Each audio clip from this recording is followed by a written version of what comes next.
Hi, Soul Contracts Part 2. Gonna try to keep this short or shortish. Um, Hopefully you watched the first part, which is about the planning portion of all the contracts you make with all the people. What's most important for you to know is that you have a soul contract with everyone you come in contact with, whether it be for 20 years, 5 minutes, 30 minutes, 5 weeks, 5 months, 6 months. You get the point here. You have a soul contract with everybody that you come in contact with, regardless for how long the contact is. Even if it's someone just flipping you the bird driving, or somebody cutting you off, or you cutting someone else off, or whatever. You have a soul contract with everyone. You have a soul contract with every animal that you have, that you come in contact with. Um, period. That's important. People don't realize that, even with people that know about soul contracts. Um, some people don't realize that they have a contract with every single buddy, every single animal.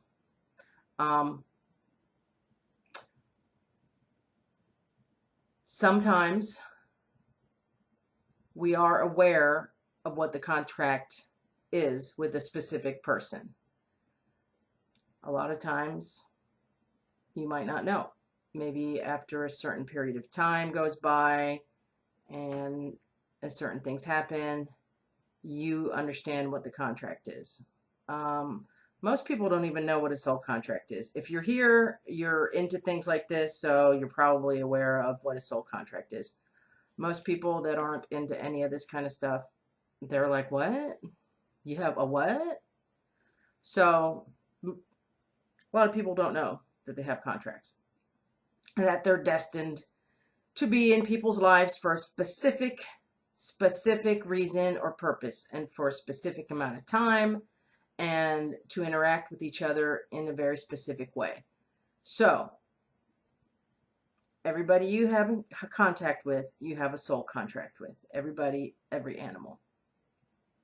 The homeless person that you see when you're driving, that you give $5 to, maybe you give them money once a month. That's an example. Maybe you've only seen one specific person one time your whole life. You give them money. There's still a contract there. Like I said, it doesn't matter the amount of time. It's interaction. Sometimes you have soul contracts with people who you never physically meet. Never. An example of that would be, say you are in a relationship and your partner cheats with somebody that you don't know. You have a soul contract with that person, regardless of whether you know it or not. Sometimes you do know the person that your spouse, your partner, husband, wife cheats with. Maybe they're cheating with a sibling, which makes it a whole lot worse. They're cheating with your best friend. They're cheating with your neighbor, babysitter, nanny, whatever. There's still a contract there. Again, like I said, you don't have to actually know them for there to be a contract. Who's ever watching this video that might actually learn from it or resonate with what I'm saying, we have a contract. We don't have to know each other. There's still a contract there. There is lots of YouTube videos about soul contracts. There's tons of them. For whatever reason, you might have been drawn to this one. Maybe somebody you know said, "Hey, watch this one." You know, it's for me. It's easy to understand. It's something that she's explaining in an easy way. So it doesn't have to be cryptic or anything. The purpose of a soul contract is to learn and to evolve with every single person, animal, place, thing, whatever that you have any kind of agreements with. Okay, so soul contracts are simple but very complicated, because you have so many contracts with so many different people. Okay, and each point of each contract is to learn something from it or to help someone else with something. So here, the purpose of this video, okay, for whoever's watching, is to try to get a grasp and understanding of soul contracts. That's the agreement that we made. I'm going to explain this to you in what I think is a simple way, and you're going to get it. Like, oh yeah, okay, that makes sense. So your primary soul contracts would be with your soul group, your soul family, whichever one you want to call it. It doesn't matter. That would be like your parents and your siblings and your friends, childhood friends, adult friends, teenage friends, people that you date, people that you've been in relationships with, people that you work with, that you're close to, that you become friends with, not just, you know, regular co-workers that you just see in the hall and you say hi. That would be more of a secondary thing, because that's the whole relationship. You just see, you know, you see them while you're getting coffee, you say hi, how you doing? That's not part of the primary thing. The primary would be people that are in your life involved, like your family, and family includes your friends, your best friends, childhood friends, you know, whoever you have that kind of connection with. And you could have a best friend that you only speak to 2 times a year now that you're an adult. They're still part of your soul group. Okay? Still part of your soul family. There's a relationship there that you've had for a long time. Boom. You still have contact. It doesn't matter how frequently you contact now, but they're still part of your soul group. A sub, again, would be like this, you watching this video, okay? And me talking about the soul contracts and trying to explain it to you. So everything is recorded in the Akashic Records. The Akashic Records is like the giant hard drive of the universe. And in this giant hard drive of the universe are all these files and folders and subfolders. So the Akashic Records is the giant hard drive, okay? And in that hard drive is a folder that has your name on it, my name on it, your dog's name on it, you know, whatever. So we're just going to use me as an example. So there's a there's a folder in there with my imprint on it. It's not going to technically have my name on it, because within my folder, there's going to be a bunch of other files and folders with each past life. Okay? In every life, you have a different name. So, you know, I'm using the computer thing as an analogy. It's an example. This just makes it easier to understand. So again, the Akashic Records is the big giant hard drive of the universe, and in there are all the files and the folders for people, their past lives. We're going to use mine again. I have my Carla folder, or soul name or whatever. Remember, you have one soul and you have multiple lives, past lives and everything. So in my folder, I have all my past lives and all my contracts, okay? And you have all your past lives and all your contracts. Think about all the contracts that you have with all the people that you've known in just this lifetime. And remember that the soul group usually incarnates together. Sometimes some will stay on the other side. They can stay as spirit guides or whatever. Sometimes everybody doesn't incarnate during a specific time period at the same time, because they have other things that they want to do, that they want to learn. They want to learn while they're on the other side. So they decide to go ahead and, you know what, I'm going to stay here on the other side, and I'm going to help, you know, I'm going to act as a guide to you, or I'm going to help you with whatever, or I'm going to hang out and I'm going to do my own work on the other side, because I just don't feel like reincarnating at the moment. So in the pre-birth planning part is when you create all these contracts.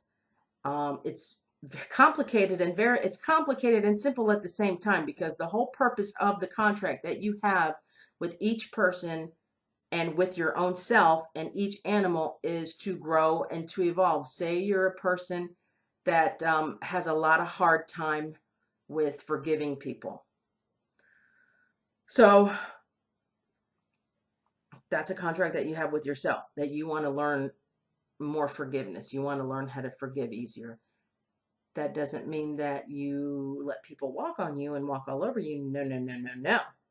That could be a totally different lesson, to not be a doormat. The lesson is forgiveness, and saying in every lifetime, this is one of your major traits. This is a trait that you always have. You have a hard time forgiving. So you have contracts with certain people that are going to screw you over, that are going to treat you badly, that are going to betray you, that are going to do whatever, and they agree to it. They go, you know what, I'm going to help you with that in this lifetime. When you incarnate this time, I'm going to help you with that again. I've been helping you with that for many lifetimes.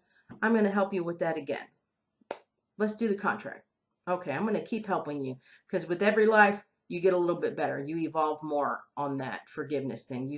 Each lifetime, you forgive a little quicker, you forgive a little easier, and that's the point, is to evolve and to learn from the contract that you put into place with these people, okay? So you forgive people that have done you wrong, people that have betrayed you. That's great. You forgive for yourself. You don't forgive for the other person, okay? I'm going to be using examples because I think it makes things a little easier sometimes. So you keep forgiving, let's say, a spouse. Okay, you keep forgiving a spouse for, we'll say, cheating on you. We'll use that as an example. And you keep forgiving them, and you keep forgiving them, and they keep doing the same thing. They keep doing the same thing. Forgiveness is great. It might be a two-sided lesson, opportunity here to forgive, and then to say, okay, I've had enough. I forgive you again, but I don't want you in my life anymore. We have to split ways, and that's it. I don't want to talk to you. I don't want to see you. That's it. Father's self. So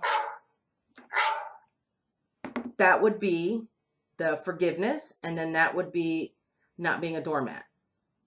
Friends hurt each other a lot as well. Say you have a friend, and sometimes people don't even realize that they're doing something wrong.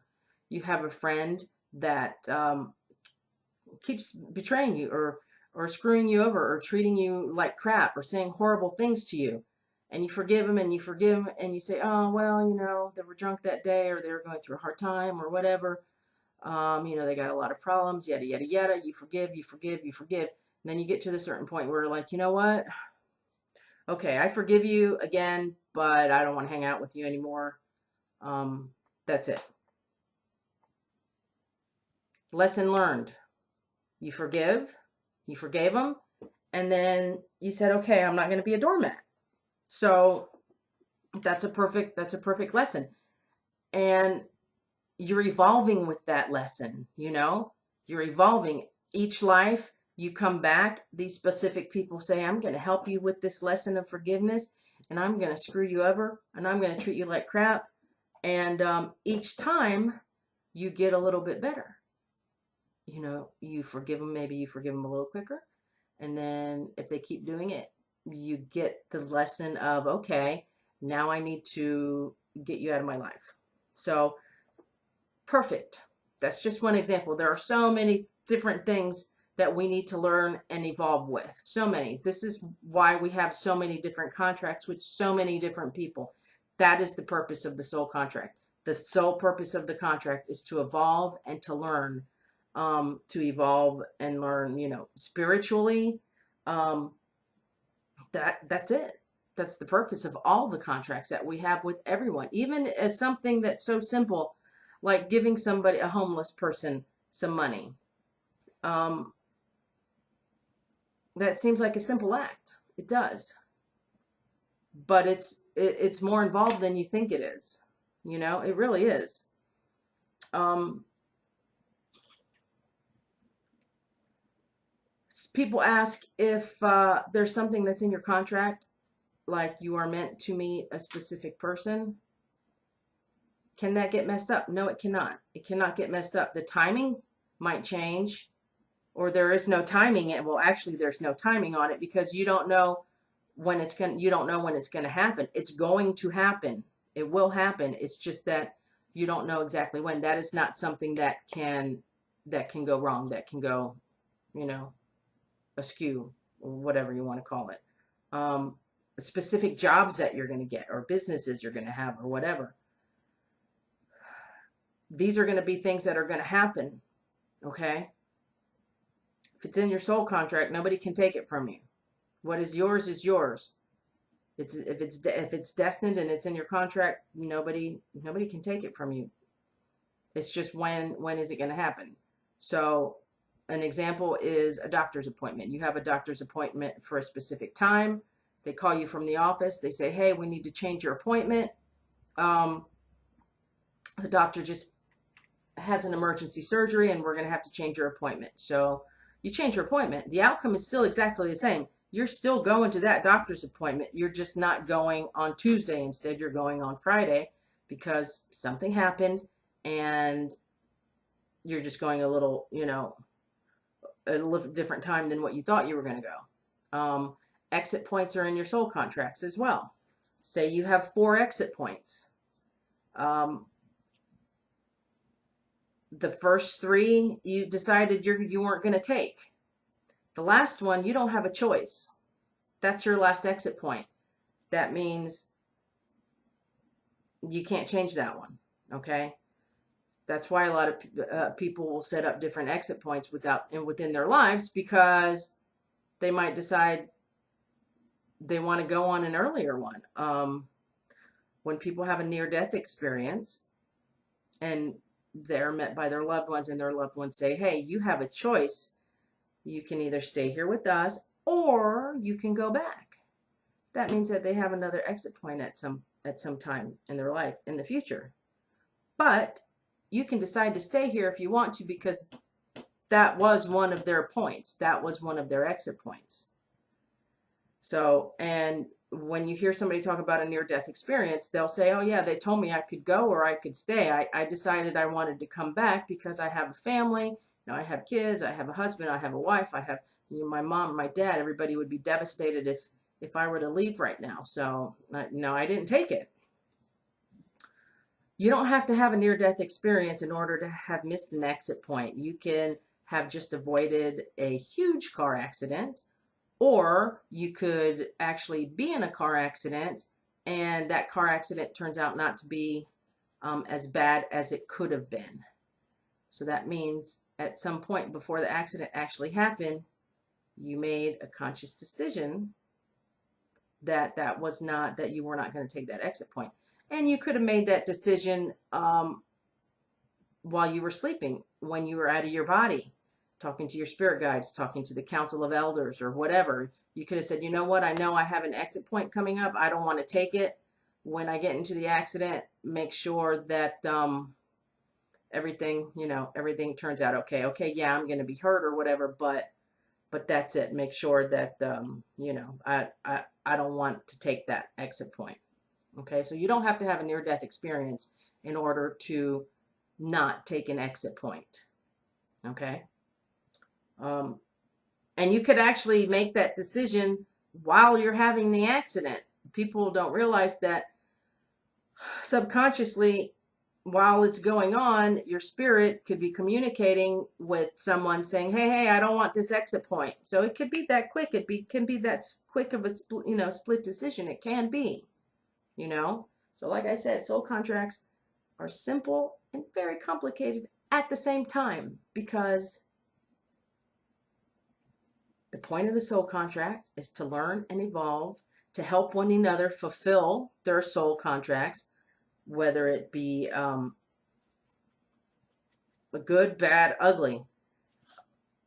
You treat each other in a certain way because that's how you agreed to treat each other.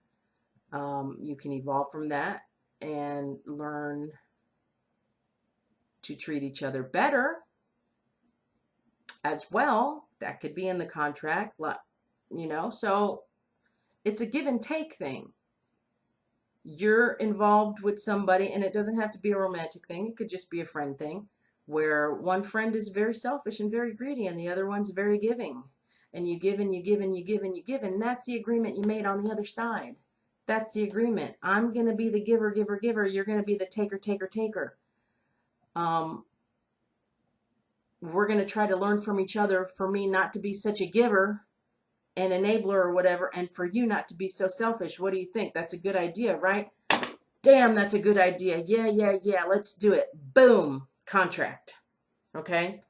And that's a primary soul contract with somebody that's in your soul group. Okay? Maybe in the next video I will talk about how people tweak soul contracts. That's possible. It is. Free will. We'll talk about free will as well. The most important thing to know from here and the soul contracts is that you have a soul contract with everybody you come in contact with. I don't care if it's for 5 minutes or 5 seconds. You have the soul contract with your favorite cashier at the grocery store. You have soul contracts with the doctor that you've been seeing for the past 10 years or 12 years or whatever. You have a soul contract with the doctor that you went to the fast track emergency clinic because your primary couldn't get you in, or they were already closed, or they closed early that day, so you had to go to the walk-in clinic because you needed some antibiotics because you had a fever of 103, and you're never going to see that doctor again. That's still a soul contract. Everybody you encounter, everybody you're involved with, the people that you work with, like I said, even third-party people that you never meet, like people that are watching this video, you have a soul contract with them. And the sole purpose of a soul contract is to learn and evolve and to help other people to do their soul contract, to learn from their soul contract, to accomplish what it is that they want to accomplish, or that they're trying to accomplish with their soul contract. Okay? That's the purpose, to learn and to evolve. You help them, they help you, regardless on what the relationship is and whether it's good or bad. So, if anybody has any questions, leave a comment. On the next video, I think I'll be talking about like the free will part of soul contracts, and what role free will can play in soul contracts. Remember what is destined, what is in your contract, certain people you're going to meet, certain jobs you're going to have, or whatever. That cannot, nobody can take that away from you. Okay? It's just a question of when it's going to happen. So with that being said, I'm going to leave it at that. Again, it's very simple and very complicated at the same time, because you have so many contracts with so many people and so many animals, and it's all about learning and growing and evolving, basically, is what it is. And it's all kept in the Akashic records. Every thought you think, every action you do, the way that you make other people feel, you know, the way you've treated other people, everything is recorded in the Akashic records. And within the Akashic records, there are, I know this isn't how it's actually set up. We're using the computer analogy. There's files, and there's folders for everybody with all your past lives. Again, all your thoughts, all your actions, all your deeds, everything is recorded in there. The Akashic records is the giant hard drive, and the soul contracts of the people are the files and the folders, including your past lives and your future life possibility. Everything is recorded. Everything. That's why people say be careful what you think, because what you're putting out there, you're putting it out into the universe, okay? What's that saying? How's that go? Energy goes where the attention flows. So be careful the way you word things and the way you say things. I have to reword and say things all the time because I don't want it to go out there the wrong way. So anyways, next time I'll be touching on the free will. How does that affect soul contracts? And that's it. Anybody has any questions or comments about anything, leave it in the comments. People ask me about diseases and accidents and hard times, tragedies, things like that. These are all parts of people's soul contracts. Things, natural things that happen, like hurricanes and earthquakes and things like that. Yeah, it's all part of it, man. It is. So, till next time, you guys have a good day. Bye.